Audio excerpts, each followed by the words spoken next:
These are the Energy RC-10s, which came out sometime in 2006. Thought I'd make a quick video about them since I've had them at my place for the past few weeks. I bought them just to try them out for shits and giggles after reading lots of good stuff about them over the past few years. When I was a kid, my first pair of good speakers were from Energy, the Energy ESM4, which I ran with a NAD 3225 PE integrated amplifier and a NAD 5325 CD player. So a bit of nostalgia also came into play when making my quick decision to purchase and try these out for fun. When I first got them, I immediately noticed their excellent build quality. I mean, there's nothing more to ask for with these speakers, really. They have very solid and heavy cabinets with an excellent veneer finish. I really wanted to get the rose nut veneer, or whatever the red veneer is, but these black ash ones came along and I was fine with it, especially after seeing the quality. And these ones are in mint condition. They also came in cherry. I can't overstate the quality of the cabinets, especially for the price.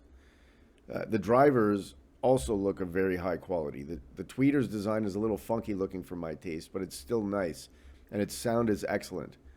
The Kevlar woofer has a high quality appearance. Very few speakers these days actually have a phase plug, like a real phase plug, let alone at this price. And these ones are legitimate.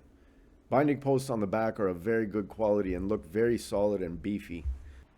It has a rear port that I believe is 2 inches in diameter, possibly a little less. The box measures 13 inches in height by 10.5 inches in width and by 6 3/4 inches in depth. And each speaker weighs about 14 pounds or 6.3 or 4 kilograms.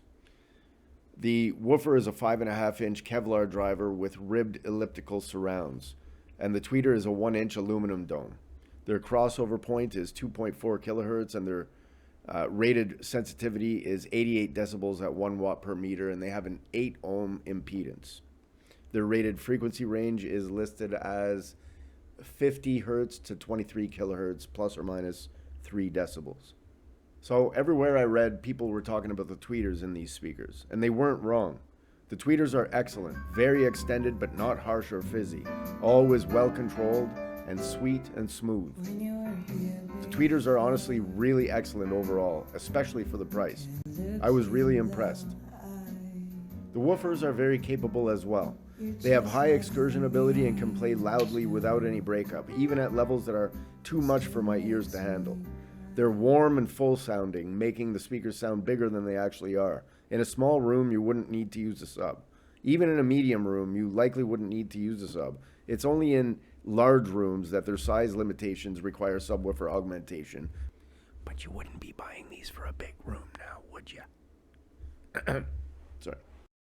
Now, the woofers are kind of laid back sounding. They still provide details, but everything is presented in a more laid back style compared to any of my British speakers. If you prefer a more immediate sound, these would not be for you. If you want a full and natural sound, on the other hand, then you might get along with these quite well. So here's the down and dirty. Overall, the speakers have smooth and extended highs that don't get shrill or brash, and they're not in your face, along with laid back but powerful mids and lows. They have a clear, warm, and full sound character. The speakers go lower and can play louder than you might think. If your sound preference is for a warmer and thicker sound presentation over a brighter and more in-your-face type of sound, then these might be for you. A couple of caveats of these speakers are that they cannot be placed close to the wall because of their rear port. They'll become too boomy in a small room. For optimal performance, they should be used a good distance away from the rear wall on speaker stands of around 20 to 26 inches or even 28 inches, depending on the height of your ears at the listening position. You'll have to adjust for optimal bass balance in your room, but then again, you can say that about most speakers, really.